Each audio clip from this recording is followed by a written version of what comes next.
Hey, this is Keith Wallen from Breaking Benjamin, and you're listening to the Nothing Shocking podcast.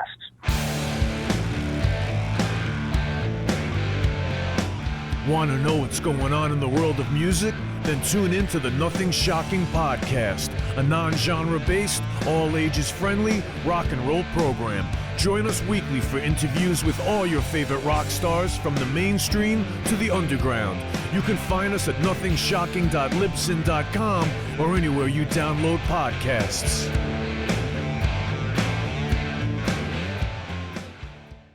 Welcome to the night. You think you know Night Demon? Then the Night Demon Heavy Metal Podcast is for you. Step into the darkness as we peel back the curtain to give you an unprecedented, all-access look into the mind and the heart of the demon. We're talking band history, song analysis, studio anecdotes, stories from the road. It's everything a diehard Night Demon fan could want and more. This is the only place to learn the inside scoop, the deep dive trivia, the untold tales from the band members themselves and those closest to the Night Demon story. Need more? The sacred Night Demon Crypt will be pried open to reveal demo recordings that have never before seen the light of day, all with in-depth commentary by the band and the people who were there for the writing and recording process. This is a gold mine, a treasure trove of all things Night Demon. Head over to nightdemon.net or wherever you listen to podcasts. We're putting the band back together. The numbers all go to 11. I'm talking about bands that rock.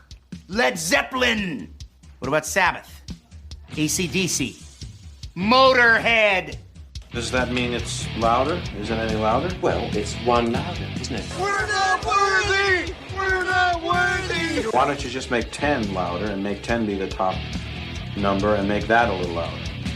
These go to 11. I get up off the ground and raise my head. Days like this, think I should be dead. One for Satan, two for me. Let's cheat the devil, it's fun, don't you agree? Welcome to the Nothing Shocking podcast. I'm your co-host, Jeff Untied, and with me in Dog Bowl Studios is Coach Nez. You can find the Nothing Shocking podcast on Libsyn or any podcatchers. Like our Facebook page or follow us on Twitter at NoShockPod. You can also find the Nothing Shocking podcast on Rock Rage Radio every Sunday morning at 7 a.m. Central Time. Our sponsor is Ragged Records, located in downtown Rock Island, Illinois, and downtown Davenport, Iowa. We'd like to thank the Hong Kong Sleepover for allowing us to use their music for our intro and bumper ending. And tonight's guest is Keith Wallen from Breaking Benjamin. Yes, accomplished solo artist in his own right. Yeah, I bought his new album, 2021's This World or the Next. Yes. Also, he's released some singles in 2019 as well. How many solo albums does he say he have? Just one EP, just one solo album. Definitely check out Crows. That was one of the singles that came out. And Wildfire? Yeah, and Wildfire's on the new album. Yep.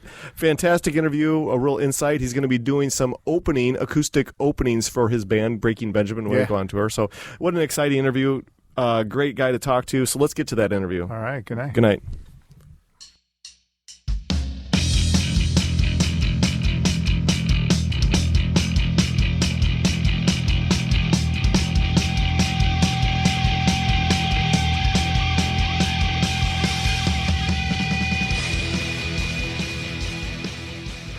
Keith, welcome to the Nothing Shocking podcast. I'd like to introduce you to my co-host, Jeff Untied. Keith, this is going to be fun to talk to you tonight.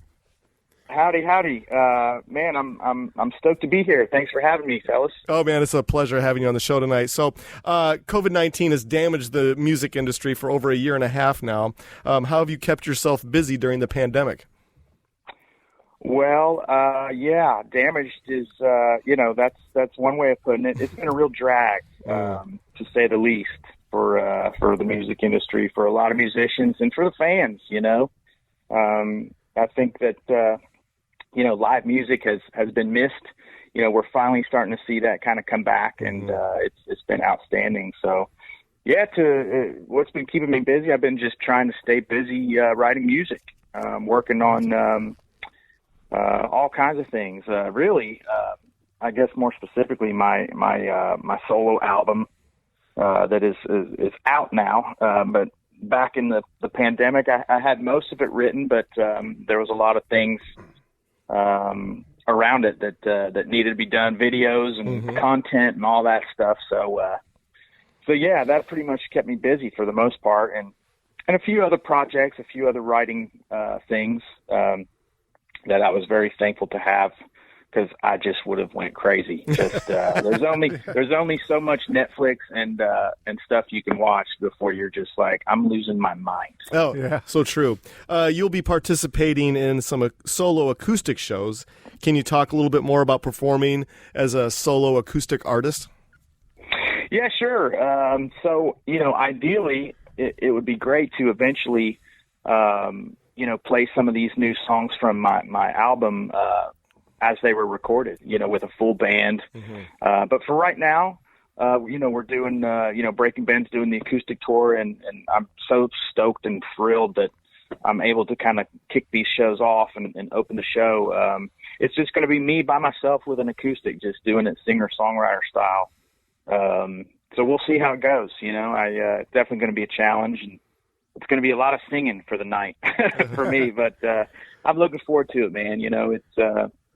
I'm seriously so stoked for the opportunity, and if somebody would have told me that I'd have this kind of opportunity like this to play and then perform in Breaking Benjamin in the band as well, I would have been like, "You're lying, dude." So I'm really, honestly, I'm living the dream. It's really great. So I'm super grateful. Oh, so awesome! Oh, awesome. When you write the songs, do you approach them with in mind of playing them acoustic, or is that something you come back afterwards and go, "All right, let's retackle this"? Yeah, that's a good question. I think, on some of my earlier releases, I kind of was trying to get away from guitar, because I had been in rock bands my whole career, and I had an EP a few years back called Allies, where it was really just piano. I kind of was, I don't know, messing around with piano, and it kind of opened up a whole new way of thinking about songs and songwriting. So I kind of just went with it. But this time around, I wanted to get back to more of the rock sound. It's nothing too crazy heavy or anything like that. But I was like, this is what this is my wheelhouse. So let's try to just make it a cool rock record and take it from there. I really didn't think about it specifically. How would these sound acoustically, or I kind of just was, I don't know, just going for it any which way I could, and if it could translate acoustically, so be it. So, well, it's interesting when you're going to do the acoustic set, opening up for Breaking Benjamin, and then perform with Breaking Benjamin. I saw this happen one other time with Def Leppard, and Vivian Campbell did it with another artist along with him. They kind of did a solo set. How did this kind of opportunity come your way, opening up for your band? Yeah, it's a good question. Well, in some of our acoustic shows before, there's been a few.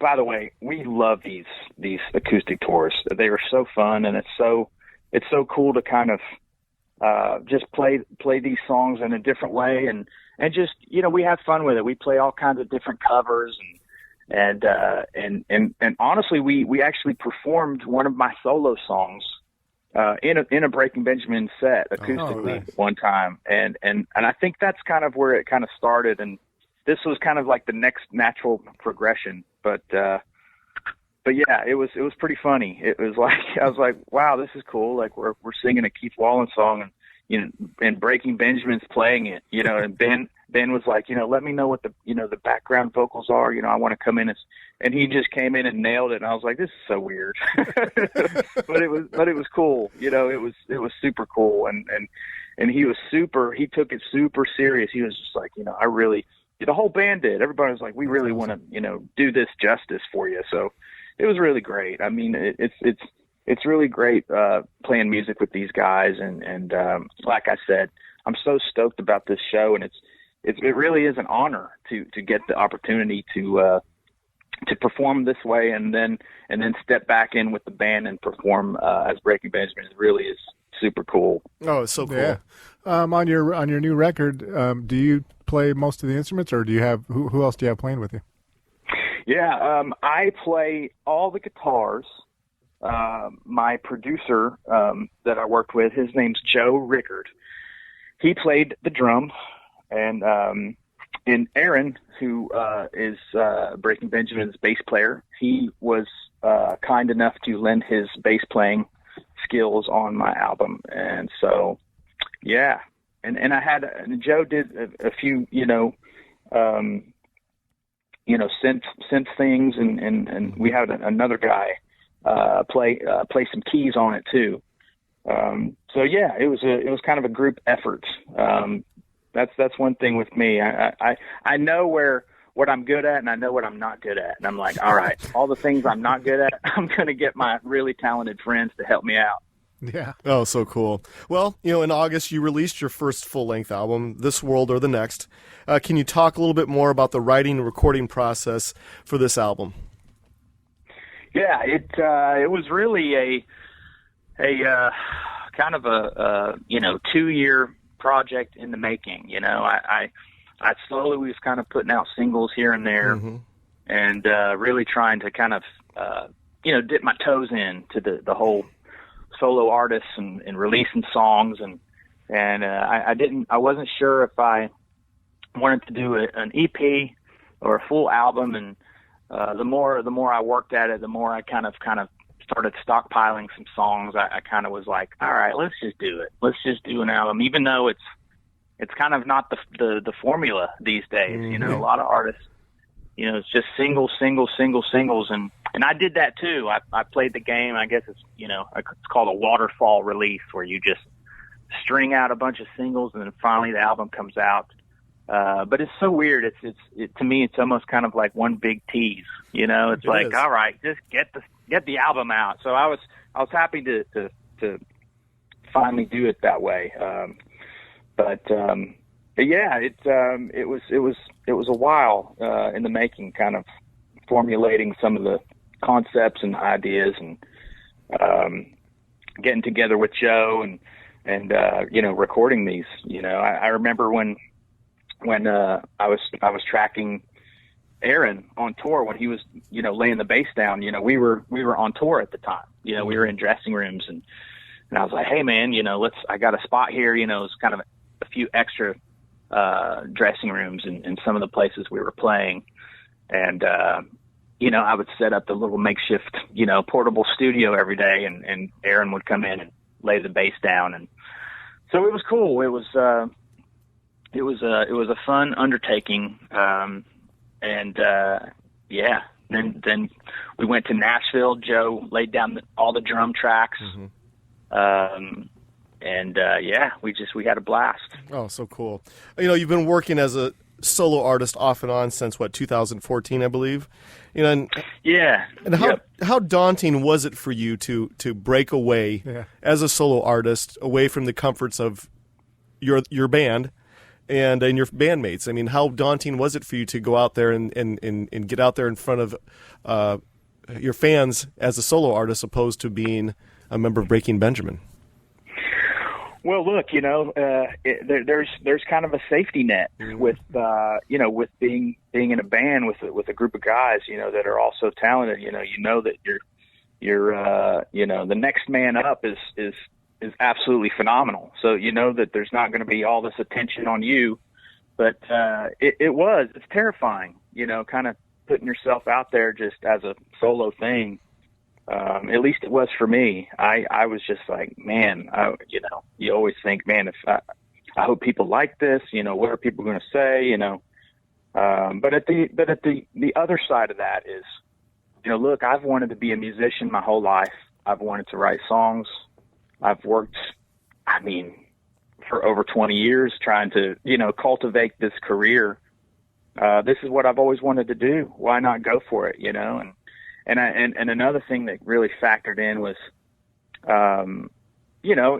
you look at your own mortality, and you think about your life, and you think about being old one day and being like, man, I don't want to regret not, writing as many songs as I could and singing as much as I could. 'Cause I know I'm not going to be able to play guitar as well as I can, or sing as well as I can right now when I'm old and gray. And so I just want to make the most of it while I can, so that kind of went into it a little bit. Oh, so cool. I guess I don't want to regret not, giving it my all. Oh, right absolutely. now, Absolutely. Yeah, that's awesome. When did you first, you're playing guitar, did you always sing, or when did you decide, oh, hey, I'm going to try this? I think I first started with guitar and you learn the usual, Metallica songs, Enter Sandman, and, you're kind of picking away and then just eventually, you're kind of like, I can kind of sing a little bit. My dad was a singer and when I was growing up, he would always play Frank Sinatra records and make me listen to them. And, so it was kind of one of those things whenever I really tried to make music a career and singing, he was just, through the moon. He just loved it and was super encouraging. And I really worked at it. There's some people that are phenoms and just absolutely can sing amazing, right out of the womb. They, absolutely. They're just, talented, so talented. And I feel like I've always been the kind of guy that maybe I've got a little bit of talent, but I know that it's going to take a lot of hard work too, so I work really hard and to try and get better at singing, to get better at writing and just being a musician in general. Your story kind of reflects Bill Leverty's story from Firehouse, the lead guitar player. He went out on his own, still part of Firehouse, but still has done, I don't know how many solo albums, Jeff. It was like four or five albums.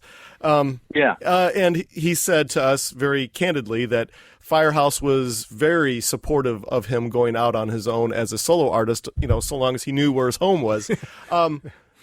How does it work for you and Breaking Benjamin? Was the feeling still the same with the rest of the band for you to kind of go out and do your own thing, but yet still know where your home is at? I mean, I think that, we all have our own, projects and things we're doing. And I think everybody in the band is super supportive of each other. We know that, look, if somebody's having a lot of success with something that they're working on, it's only going to bring more success to the band as a whole, I think. And I think they all kind of share that sentiment. Including Ben. Ben's been so supportive and encouraging of it. So it's been really great. It really fascinates me when artists go off and do some solo work. It almost it brings a different level of creativity back within the main band. Do you kind of feel that way yourself? Yeah, I mean, I don't know. It's I definitely think that look, there's nothing. I don't know. I guess I think about Metallica, and I think about Jason Newsted, and I think about Metallica not wanting him to be in other bands and do any other projects. Right, I feel in a way, you're stifling someone from truly being happy and exploring all the musical avenues that they have to offer and that they would want to do, because, I love my band. I love being in Breaking Band. I love the dudes. I love the music we make. But there's some things that I do that's just, or, songs that I write that aren't really quite right, and, you want to find homes for them. And whether that's with different artists or just your own thing, I think I don't know. I think it's more fun to just have all kinds of outlets. So I couldn't agree more. Jeff, you got the next one? Well, I saw also you've done a couple of guest vocals for Love and Death, the song The Hunter. Do you aspire to do more of that, working with other artists or writing songs for other artists? Yeah, absolutely. I had a blast working with them. Yeah, that was a super fun project, and super stoked with how that came out. Yeah, that was really great. Yeah, of course. I would love to work with as many people as I can, whoever's down. Yeah, as far as writing goes, as far as like a featured, guest spot, those are always fun too. But I think also, I don't want to overdo it. Yeah. I don't want to wear out my welcome anywhere. I don't want to be known as the kind of the guest guy. But it was absolutely amazing being part of that, and they were so gracious in letting me sing on that album. So yeah. Oh, so cool. Yeah. Kind of touching upon back to your full length album opposed to your first solo EP, and you talked about what was it called, the waterfall of releasing singles into the full length album, and yeah. It seems like, well, it doesn't seem like, it is what it is, popular culture. Sure. Artists releasing singles opposed to releasing full length albums. Full length albums seem like it's, with some artists, or I guess majority artists, it's like an antiquated approach to creating music now. Yeah. I guess maybe where's your headspace at? Where is your preference as an artist when creating music? Is the goal for you to release the song? Is it to release the album, or is the satisfaction on just releasing a 5 or 6 song EP? How does it work for you? Yeah, it's all one big experiment, right? Right. You don't really know. I mean, as an artist, any way to get your music out and for it to be heard is great. There's the new school way, there's the old school way. There's always the old school way where, gosh, back in the day, you got a CD, there was all the pictures, there was all the physical thing to feel and look at and look through and explore and research on and read. And, that's just not happening anymore. There's so many things that come out on a given day that, you put out an album and it's almost lost in the shuffle. It's by the end of the day, it's already too old. It's already, something else has come out and caught the attention of people, So I guess the way to counteract that is to just keep releasing things. So you are one of those, you're a part of that faction that's releasing, the new thing that's trying to get the attention. So it's tough, it's definitely a new thing, but that's the industry now. That's the world we're living in. It is. So you gotta play the game, Yeah, absolutely. Jeff, you want to take the next one? Well, the first, was it the first single, Dream Away, for your latest record? The record's called This World or the Next. Can you talk a little bit about the video making for that one? Yeah, I shot that in Los Angeles with a good friend of mine, William, also known as Wombat. Wombat's Fire. Yeah, he's super talented friend of mine, director. Just really great. Him and his wife are just super talented, and I've had a blast working with them really through this whole album cycle. Really some really cool stuff. They just come up with great ideas, and it was a lot of fun. Where they rented this car. I think it was a Dodge Charger. Yeah, and it was funny driving around downtown LA with a camera strapped on the hood of this car. I was like, wow, this is super. It felt very Hollywood, but which is just not me at all. I was like, this is a lot. This is so much for this, but it was awesome. It was super cool, and I love how, these videos like this, they're like time capsules, it's like a moment in time captured, and I can remember the whole process and, speeding around and, it was cool. Oh, fantastic. 2018, you released 2 singles, Summer Sunday and 4 Letter Words. You waited a few years in between 2014, obviously, until 2018. Can you talk a little bit more about these 2 singles, and was there ever a thought of holding these tracks back to put them on a full-length album? No, I think that it was kind of like I said. It was time to kind of dip my toes back in. I really didn't have a whole lot of time to work on a full length. Breaking Benjamin, we were firing on all cylinders. Our album Ember had just come out. Mm-hmm. I was super thrilled just to have enough time to kind of get these songs recorded and done and written and put out. Sure. So yeah, it's obviously there's the balancing act between just the time. What can I fit in? What can I do between tours? Sure. And that was kind of the deal with those. Super stoked on those. Those were kind of a different sound. That was kind of more an alternative pop kind of flair. Like I was saying before, songs that have no business being on any kind of Breaking Benjamin. Just a different thing, and it's fun to kind of be able to do that. Oh, absolutely. Yeah, absolutely. Well, Jeff, the next single I was going to ask you about is a cover, a Roxette cover called "The Look." Love covers, and I especially like it when artists can kind of do it in a way that if you're not familiar with the song, you think it's their song, and I think you nailed it with this one. I appreciate that. Thank you very much. Yeah, I've been rehearsing that one here the last couple days in my basement. I tell you, those lyrics are a real handful. Trying to remember all those little things. Yeah. I appreciate it. That was a fun one. That was it's always kind of a struggle to kind of figure out, man, what's a good song to cover.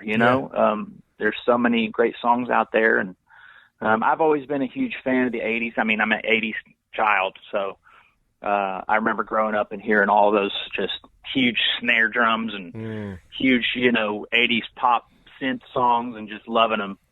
And, this is one of them. It's just absolute pop ear candy. And I thought it would be fun to kind of give it a try. Yeah. Like you said, put my own little dark twist on it. So it was cool. Well, speaking of that, you also cover Shallow by Lady Gaga and Bradley Cooper. Yeah. And that song is just an absolute epic song. Yeah. Any intimidation trying to cover that song and make it your own? Because I got to tell you, that song is an epic one. Yeah, I appreciate it. Yeah, definitely. There's a extreme amount of intimidation. Obviously, Lady Gaga is a phenomenal artist, vocalist. That one I kind of was just like, fuck it, I'll give it a shot here. Let's try. It was such a huge song and movie, and I really thought it was great. I really thought it was well done. Even if there was no movie and all this, all the hype attached to it, I thought it was a great song, and really that was really what it was about for me. So I figured I'd give it a shot and kind of make it a little bit different. But I tell you, that's a hard one to sing. I don't think I'd be able to pull that one off every night on this solo tour. Yeah. Full disclosure, I think maybe the first couple nights I might be able to. By night 3, I'd probably be like, yeah, I might need to replace this one with something else. Well, I was just going to ask you a little bit about the singing part. Like you kind of alluded to it. It's hard to remember all those words. Do you have any techniques, or do you just practice a lot? It's called cheat sheets. It's called putting some lyrics down right in front of me, and I wish I had a teleprompter, but a couple printout sheets will do for now. All right, so I'm going to touch upon my favorite Keith Wallen song, and it's Crows. Can you talk a little bit more about the creation of that song? Because I got to tell you that I've listened to it multiple times since we've scheduled this interview with you, and it's been a while. And I got to tell you, that song is a special song. The video is special. Everything just kind of works well. I had it on YouTube while I was in my office today working, and I got to tell you that the song never gets old. It's a fresh tune every time you press play on that thing. Can you talk a little bit more about it? I mean, first off, wow, thank you so much. I mean, just hearing things like that the reason why somebody would want to play music. So I appreciate that, man. That was kind of another one-off for me. I kind of had the idea there for a while, really since 2013, I had the intro music. I had just kind of a little beginning of the song recorded on my laptop, and I always liked it. And I was like, man, there's something cool about this. There's some kind of cool, like, Pink Floyd kind of, the Machine kind of ominous sweeping thing about this, and I want to make a cool song about it.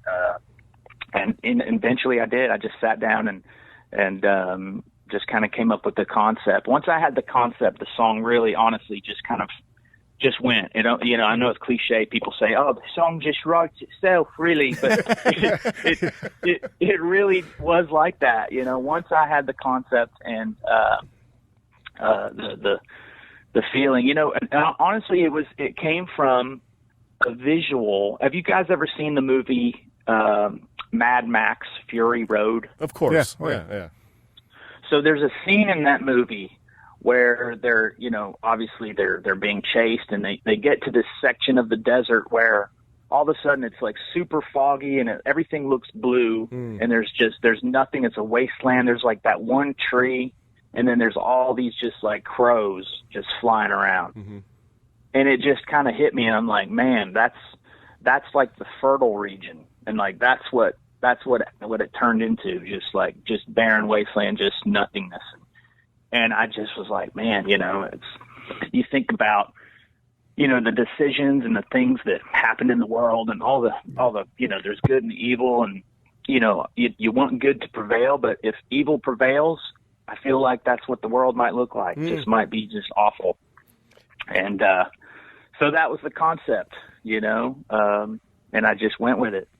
What fascinates me about that song, it's not per se a rock song, but it has this old 80s gothic feel to it. Yeah. Am I totally off by saying that? Because it has this wall of sound that you really can't decipher, okay, what genre of rock and roll is this? Because there's so much going on in that song. Yeah, I don't know. Yeah, that's interesting. Yeah, I don't know. That's that's probably one of the, probably the last song that I produced myself. So I don't know. That's a great compliment. I love it. I love it's so deep stuff like that. Yeah, I mean, for me, we interview many artists. We'll ask them about a song, and they'll just say, "Well, it really wasn't that big of a deal," It's like what? It's like the song. Let's face it. There's songs. They're songs, and then you have songs that are more than just songs. They're power, and it feels like to me when I listen to Crows, it's just more than a song. It just feels like there's so much going on in that song. There's so much story going on in that song, and the influences that you have just kind of feel like they all culminate there. Am I totally off by saying that? No, I love it. Yeah, I would agree. That's another thing when you're writing songs, like as a songwriter, you're always trying to think about, man, what's a hit song? I need to write a hit. I need to get to the chorus by a minute. I need to do this. Song can't be more than 4.5 minutes, 4 minutes long. All these little rules, all these little things. And, that's what's so freeing about just making music for you, for yourself, and like a solo kind of thing. You're just kind of like, you're not thinking about all that stuff. You're just like, man, I like the way that sounds. I want to go there. Or like, I want to chase this. I want to, I don't know. I want to make this sound like it's a barren desert wasteland, and, tumbleweed goes by, and, dude, I'm a huge fan of like all the Clint Eastwood, like Westerns. Mm-hmm. I think that all just kind of goes into this song, and just the I don't know, imagery like that. But yeah, man, I would say, somewhere all my influences kind of go into everything I do, and And this one is no different. I'm just going to go ahead and say that Crows is going to be Keith Wallen's Sgt. Pepper's. That's what I that's what I feel, man. It's just a fantastic song. It just hit me. You know, you just have those songs that just kind of hit you, and that one that just hit me. I appreciate it, man. Yeah, I've had a lot of people reach out and say that they've really enjoyed that one, and it's amazing. You know, I love hearing that kind of thing. You know, I mean, it really makes me want to just keep writing and keep playing and keep doing it. So yeah, absolutely appreciate it. Absolutely. Yeah, awesome. I was listening to the new record today a couple times, and the first song I put a little star next to was Blue. I wrote down just a little bit of the lyrics there. With you, life is so blue, but it's my favorite color, and that just kind of threw me a little bit. And I'm like, I like this song. Can you talk a little bit about the making of that one? Yeah, I wrote that song with a different producer. His name's Colin Britton. Super talented guy.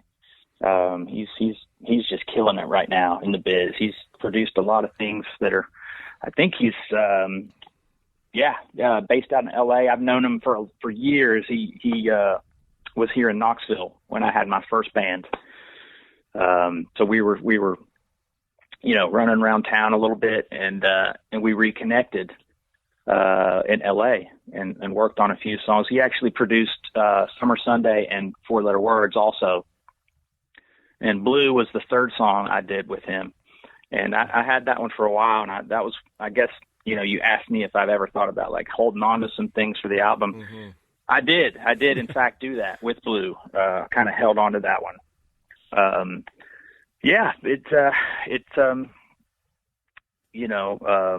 It's an interesting kind of concept, I guess. You know, you think of the color blue, you think about like, oh man, this person's depressed, but sometimes it's nice to just, it doesn't necessarily mean that, in this case, in this song, it's almost like, you're just kind of chilling out. You don't have to be completely just like over the moon excited about anything. You're just hanging, and that's great. That's like your comfort zone. And especially, you're with a significant other that, there's no place you'd rather be. Cool. So cool. All right. So second favorite Keith Wallen song is Wildfires. Yes. And Wildfires just totally fascinate me because it's piano driven. Yep. And it's something totally different than what we've heard from you before. And it's so uplifting. Can you talk a little bit more about Wildfires? Yeah. So this is another song that I've had for a while. I had back in the Allies days. So it was pretty much written around 2013, 2014. And I have a completely recorded demo version with me playing piano, and it's pretty much the same. There's a few little lyric things that I changed on this new one, and a gentleman by the name of Nielsen re-recorded the piano parts. Cool. Yeah, who's an actual piano player, so he knew what he was doing. Me, I'm just plunking away and copy and pasting the piano place or parts, but yeah, he really did a great job, and Joe, the producer, really just really did a great job, and thinking about the drum beats and the drums and adding a full band element to it, because in my original demo, it's just me and a piano. There's a few other little kind of, tom hits and things, but, we really kind of wanted it to fit a little more with the whole album. But yeah, it's an older song, not really about anyone in particular, but, and I forget what even sparked my thought process on it, or the concept of it. It's kind of like, that you ever had that relationship where, the person is just not right for you. They're just no good. They're just no good for you, but you just can't resist. Yep, and it's just, we've all been there, right? But so, the song was pretty much kind of about that, gosh, this person is irresistible, but man, not the right person for me. Like, so yeah, that was kind of my line of thinking on that song. Kind of like that old adage, she might look good, but doesn't mean she's good for you. Yeah, exactly. Or like Poison, every rose has its thorn. Yeah, exactly. Yeah, they said it pretty well there. Absolutely. Jeff, you got the other one here? I was just going to say, on your Facebook page, now I feel like a stalker a little bit. On your Facebook page, there was a picture of you on stage. I think it was Breaking Benjamin, and you had got a chance to hold James Hetfield's guitar in the photo. Is there a story behind that?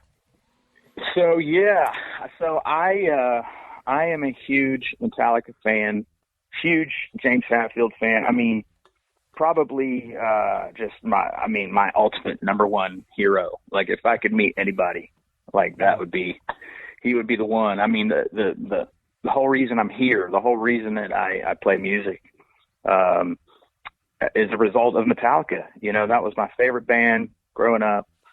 First songs I ever, learned how to play, Enter Sandman and a bunch of Unforgiven, a bunch of songs. I'd been given the Black Album for Christmas one year by my brother, and man, I wore it out, and I just loved it, and eventually, kind of was taught a few things from my good friend growing up, who also had a guitar, and we would jam Metallica songs. So we had this opportunity to fill in for Mudvayne.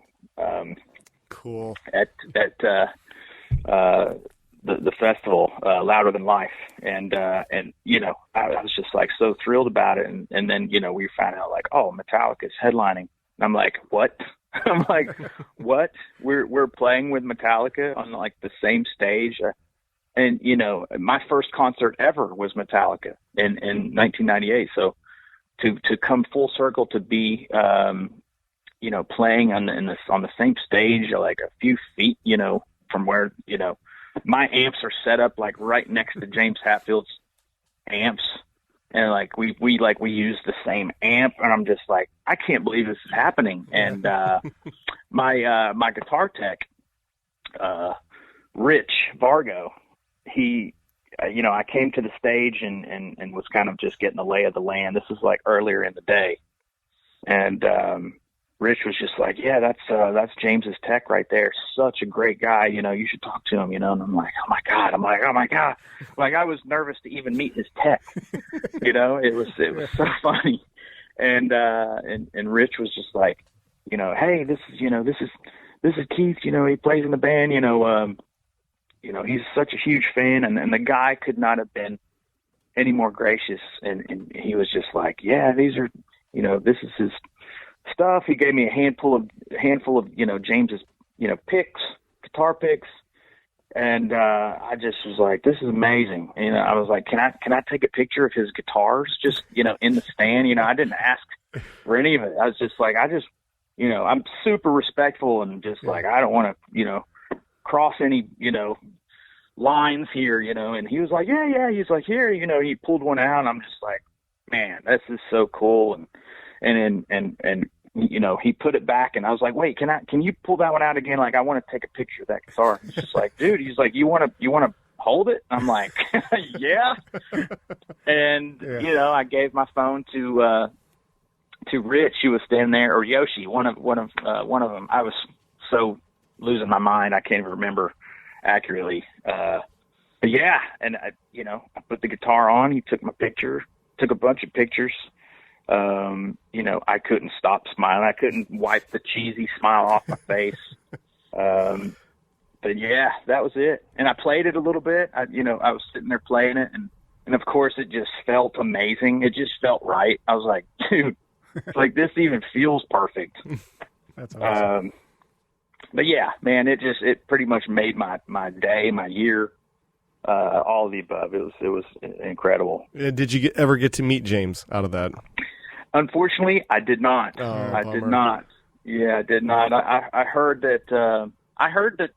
They're super nice, but in the world of COVID, gosh, it's I'm sure it's kind of even harder to meet people like that, especially if they're on tour and, everyone has kind of like the touring bubbles and things that they're doing now to kind of stay safe while they're out there. So, I didn't really have too many expectations about meeting him. I kind of just was like, if I get to, that'd be amazing. If not, that's no problem. And, but getting to hold his guitar and all that, I was just like, man, if there's a consolation prize, this was it. So yeah. I was thrilled. I was thrilled about that. So definitely. All right. So this is a question that we all have to ask here. So this is going to be your toughest question for the night. Jeff, it's going to be your toughest question too. So, we are all music junkies around here. I'm always listening to albums. Jeff is always listening to albums. I'm sure you probably are yourself. So, what is on your turntable, CD player? What have you been listening to? What's the last album you listened to? Gosh. This is your toughest question for the night. Yeah, this is tough. Let me look here. I'm gonna look on my Spotify and see. Let's see here. Nothing tangible product that you've been spinning on your own. It's been in your phone. No, nothing really. Me and the other guitar player, Jason, we've been in like serious writing mode. Oh, okay. So really, every time I get in the car, I'm listening to new mixes of like demos and stuff. But hey, that works. That's fair enough. Yeah. Right. Let's see here. So Spirit Box. Oh, they're in here. I checked them out. Super, super good band. Let's see here. Yeah, I'm kind of all over the place. Like here's an all out 80s. I don't know what else. I was listening to the new Ice Nine Kills. Yeah, they're actually coming here to our. Or did they already play here, Jeff? I couldn't remember what the date was, but they either have just came or they're coming. Yeah, they just came to our area. Yeah. Oh, cool. So, yeah. That them. Bring Me the Horizon. Yeah, you're all over.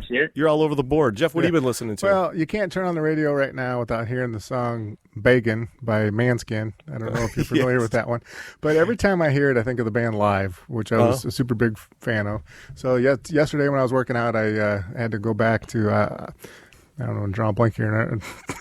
Jeez, stumped you too. Caught me off guard. Yeah, I was just looking at it. But wait, what were you listening to? Manskin, Beggin is the song on the radio. Oh yeah, that song is everywhere. Yeah, it's everywhere. You can't turn on the radio without it. But when I hear it, I hear Live. I hear the band live. Oh yeah. And, hey, did they win Eurovision, by the way, or am I just imagining? I think they might have. As you say that, yeah, I think they might have. And so I'm always going back to. Now I can't remember the name of the first time. I'm blowing it.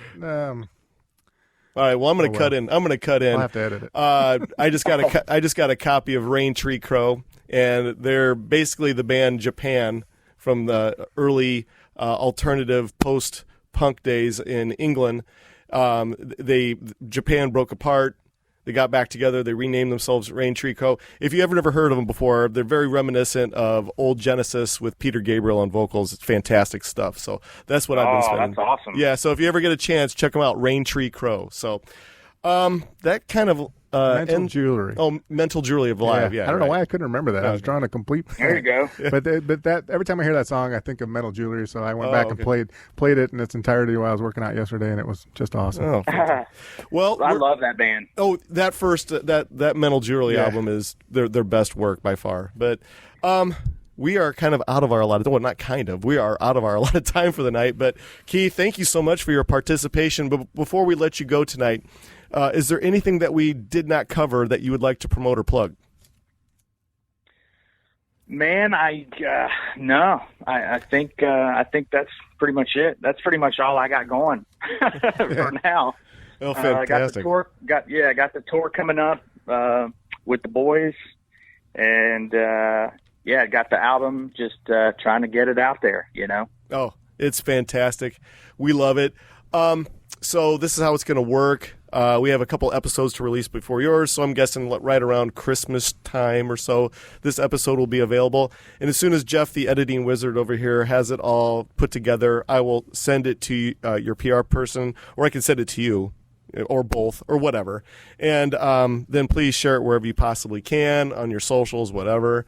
Dude, appreciate it, boys. Yeah. I really had a good time. And hey, and whenever you get that together, just email it to me or my manager, Jerome. Yeah, we'd love to have you back on, man. Yeah, man. Yeah. I appreciate it, Eric. And Jeff, great talking to you guys. And you guys stay safe over there and keep rocking out. Absolutely. Right. You as well. And like I said, I'll be back in contact with you right around Christmassy time. Yeah. All right, man. Perfect. Yeah, thank you. All right, take care of yourself. All right, you too. See you guys. Yeah, good night. Bye-bye. Bye.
Everybody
the grip of nights. If they ever take from you, then you plug out